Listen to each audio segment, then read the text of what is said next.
Zum, zum, vapt, vupt, zlipt, zlopt. Passou e você nem viu. Carecas de saber. Salve pessoal, tudo bem com vocês? Vamos para mais uma aula de História Geral? Hoje a gente vai dar continuidade naquele assunto, o absolutismo, que a gente viu no outro vídeo. A gente conversou sobre os teóricos do absolutismo, sobre a formação do absolutismo em inglês. Hoje vamos dar uma olhada no absolutismo francês. A gente já começou falando, num outro vídeo anterior, da formação das monarquias nacionais. Lembra disso? Agora a gente está vendo como esse poder absoluto se estrutura efetivamente. Na Inglaterra já foi, hoje na França, certo? Primeiro, a gente viu os capetingios, a dinastia capetingia, lá na França, que vai começar esse processo de centralização. A gente viu os três reis, terminou com Felipe o Belo, lembra disso? Na sequência, assume uma outra dinastia pós-Guerra dos 100 Anos, chamada Valois.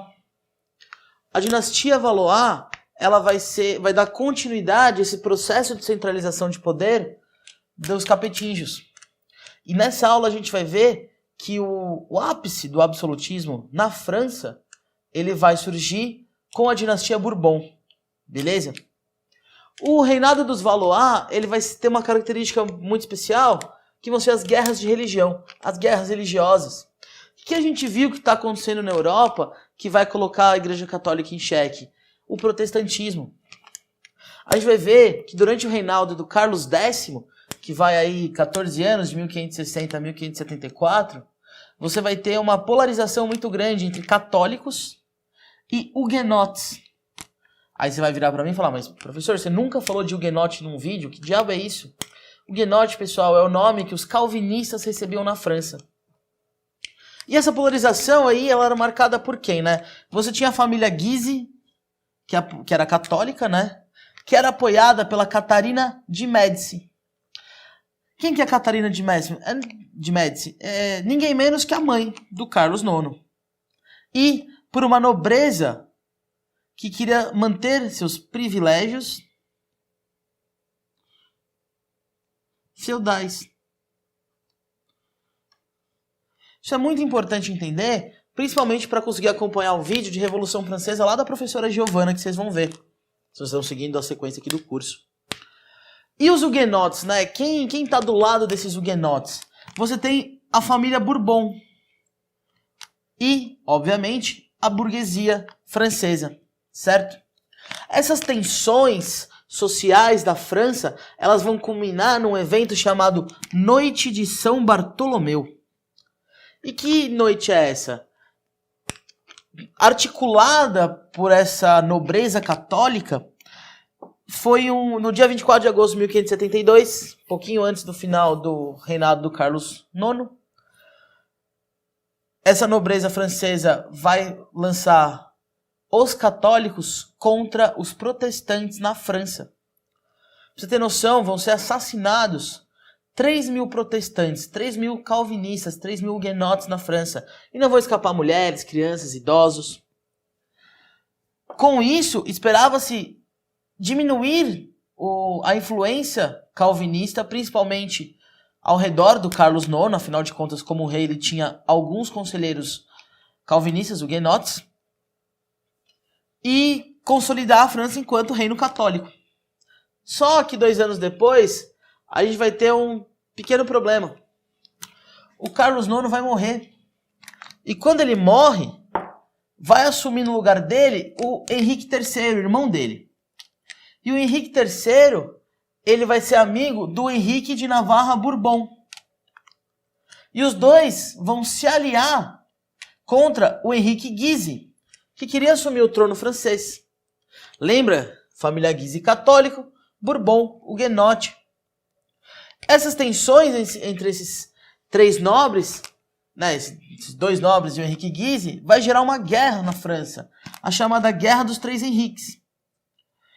E essa guerra ela vai terminar com a morte do Henrique Guise e com a definição de que o herdeiro do Henrique III seria o Henrique Bourbon.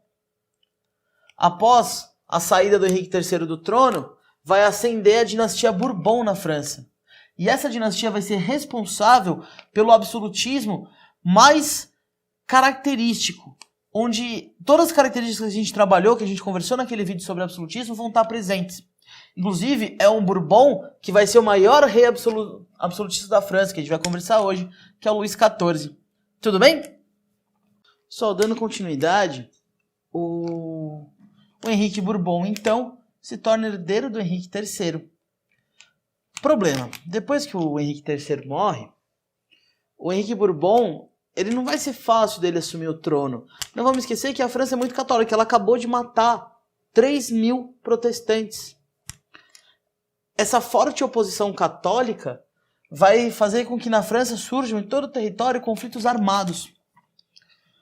O Henrique de Bourbon vai lutar, vai conseguir invadir Paris, só que os católicos franceses vão contar com o apoio do Felipe II, que é rei da Espanha, e o Felipe II, que é católico. E de uma dinastia que a gente vai ver chamada Habsburgo. Com o apoio dos soldados espanhóis, o Henrique Bourbon ele não consegue mais ganhar nenhuma batalha, começa a ter uma série de derrotas. Para conseguir assumir o trono, não adianta ele ser calvinista, não adianta ele ser huguenote, ele não vai conseguir. Portanto, ele se converte, ele abandona o calvinismo, ele se converte ao catolicismo para conseguir virar rei. Ele vai até falar que Paris vale mais que uma missa e vai assumir como Henrique IV, que vai governar aí 1589 até 1610. Importante do Henrique IV. Ele vai criar uma lei, um édito chamado Édito de Nantes. O que isso permite? Esse édito vai colocar fim às guerras religiosas na França.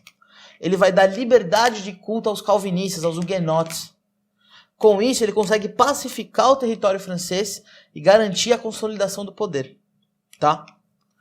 É essa consolidação que vai continuar com Luís XIII, que assume o trono com 9 anos.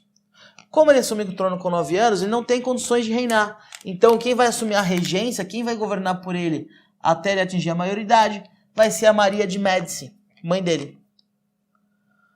Do Luís XIII, algumas coisas são importantes. Primeiro, vai ser a última vez que vai ser convocado a Assembleia dos Estados Gerais, que a gente já deu uma conversada num outro vídeo. Essa Assembleia, que convoca representantes dos 3 estados franceses, né, o primeiro, segundo e terceiro estado, só vai aparecer de novo na Revolução Francesa. Vocês viram com a professora Giovanna. Do Luís XIII, é mais importante a gente conversar do Richelieu, que é o primeiro-ministro dele. O Richelieu, ele vai perseguir a nobreza que se opõe ao governo do Luís XIII. Vai perseguir, vai tirar poder, vai até atacar os seus castelos. Esse enfraquecimento da nobreza, somado à ascensão da burguesia em alguns cargos públicos, vai cada vez mais concentrando o poder na mão da dinastia Bourbon. Externamente, o Richelieu vai colocar a França numa guerra, vai envolver a França num conjunto de conflitos conhecido como Guerra dos 30 Anos. O que é isso, né? Vamos lá. Na Europa, lembra que a gente já conversado que tinha várias dinastias que dominavam mais de um país? Nessa brincadeira, você tem a dinastia dos Habsburgos, que nada mais, nada menos controla a Espanha, alguns estados germânicos, cidades na Itália. Não necessariamente a mesma pessoa, algumas vezes vão ser a mesma pessoa que governa mais 2 reinos. Mas no geral é uma dinastia, uma família que tem vários reinos sob seu poder. E durante essa Guerra dos 30 Anos, esses Habsburgos são muito poderosos, mas eles estão sendo contestados em vários lugares. Os Países Baixos, que estão fazendo a sua independência, a Holanda, Portugal, que está tentando se separar da Espanha na União das Coroas Ibéricas, e mais algumas outras séries de conflitos. Temendo o poder dos Habsburgos, o Richelieu ele vai começar a intervir nessas guerras, combatendo os católicos. Esses Habsburgos que são católicos, né? Começa um conflito entre Habsburgos e Bourbons, pela hegemonia, pelo poderio europeu. quem seria a maior potência europeia. Esse conflito vai terminar com a derrota dos Habsburgos, com o enfraquecimento dos Habsburgos, até a assinatura da Paz de Westfália, ou Tratado de Westfália, vocês vão achar dos dois jeitos. Esse tratado, os Bourbons, a França, ganhavam uma série de territórios que pertenciam ao Sacro Império Romano Germânico. O principal deles vai ser a Alsácia e Lorena. Esse território vai ser um território de intensas disputas na Europa, principalmente pós-Revolução Industrial, porque é um território rico em ferro. Então a gente vai falar deles mais algumas vezes aqui no nosso curso de História. Beleza? Pessoal, depois do Henrique XIII, depois do Luís XIII, o próximo rei vai encontrar uma França cujo poder absoluto está completamente concentrado na mão dos reis, que vai ser o Luís XIV, que a gente vai ver agora.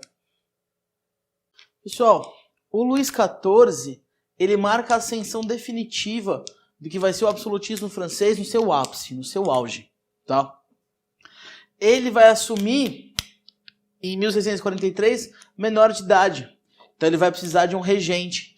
Esse regente vai ser o ministro Mazarino.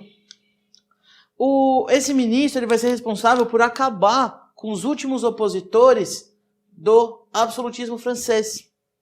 Tanto é que quando Luís XIV assume o trono, ele assume com a seguinte frase: o Estado sou eu.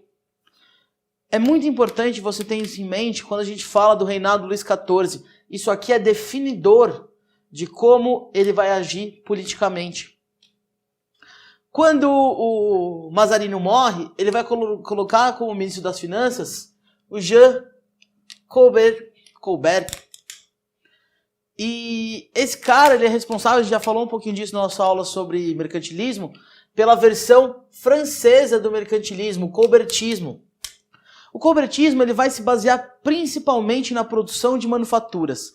Não é à toa que o Colbert ele vai falar inclusive assim: as nossas minas de ouro são as manufaturas. A França, lembra que ela demorou para ir naquela corrida da expansão territorial, da expansão marítima? Ela não pegou muitas colônias. Se ela não pega muitas colônias, ela precisa de outra coisa para acumular metais preciosos. Nesse caso, esse acúmulo vai ser baseado nas manufaturas, na produção manufatureira. Isso aqui vai dar tanto dinheiro para a França, mas tanto dinheiro, que a França vai se consolidar como maior potência europeia. Vai expandir a sua navegação, vai conquistar colônias na América e na Ásia. Pra vocês terem noção, eles vão ter tanto dinheiro que eles vão transferir o Palácio Real para Versalhes. Vai ser construído o Palácio de Versalhes. Pra vocês terem noção, toda a corte do rei francês, do Luís XIV, vai para Versalhes. Uma corte que tinha aí só 6 mil pessoas. Já pensou 6 mil pessoas morando no mesmo lugar? A gente mal sabe lidar com o vizinho, né? Enfim. O Luís XIV colocou a França em alguns confrontos militares. Isso gerou um aumento de impostos para conseguir bancar essas campanhas. Isso vai deixar quem descontente? Principalmente a burguesia,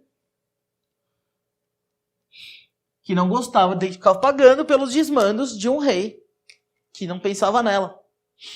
Em 1685, por conta das pressões burguesas, o Luís XIV, lembra dele aqui, ó, o Estado sou eu? Melão, da cara, melancia. ele vai revogar o Edito de Nantes. Lembra lá aquilo que dava liberdade religiosa para os calvinistas? Ele revoga o edito, vai causar uma série de perseguições religiosas na França. O que os burgueses vão fazer? Eles vão sair fora. Eles vão fugir da França. Quando eles fogem da França, os negócios franceses entram em decadência. Não esquece que é a burguesia que controla isso aqui, a produção manufatureira. A supremacia francesa começa a entrar em decadência. Isso só vai piorar no futuro, quando a gente vê a Guerra dos 7 Anos, que é uma guerra da França contra a Inglaterra, por disputas territoriais e de supremacia na Europa. E a França vai perder essa guerra, e essa guerra vai custar uma grana para a França. E quando ela perde vários territórios, o controle da Índia, vai perder o Canadá, vai perder territórios onde hoje é os Estados Unidos. E depois a França vai participar da guerra de independência dos Estados Unidos, do lado dos colonos americanos, já que ela quer o enfraquecimento da Inglaterra. A França vai gastar uma grana violenta nessa guerra, não vai ganhar praticamente nada, mas os Estados Unidos saiu independente no final das contas. Pessoal, a dinastia Bourbon coloca com Luís XIV o ápice do absolutismo francês. Após esses eventos, Guerra dos 7 Anos, independência dos Estados Unidos, mais o nosso próximo assunto, que vão ser as ideias iluministas, a gente vai ver o contexto, o pano de fundo, o que foi necessário para a Revolução Francesa, que é o vídeo da professora Giovana. Beleza? Pessoal, por que é importante assistir essa aula sobre o absolutismo francês? Porque a síntese dela é a gente entender uma Europa, principalmente uma França, né, com privilégios feudais, ou seja, a ideia do suzerano, do senhor feudal na França nunca deixou de existir efetivamente até esse momento. Um rei que controlava a economia, um rei absolutista que detinha plenos poderes,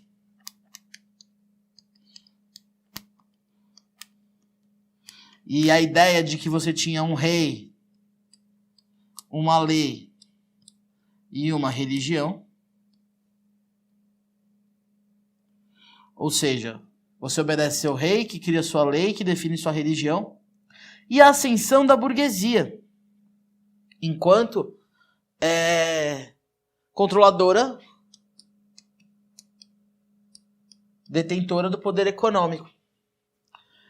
Esses fatores aqui, pessoal, os fatores vão dar um ruim, mas vão dar um ruim, porque essa burguesia, essa camada em ascensão que detém o poder político, vai começar a exigir o quê? Começar a exigir direitos, comanda o poder econômico, falei errado, desculpa. Começar a exigir direitos políticos. E como é que você pode exigir direitos políticos se você tem um rei que controla tudo a plenos poderes? A gente vai ver que a burguesia vai começar a contestar o absolutismo.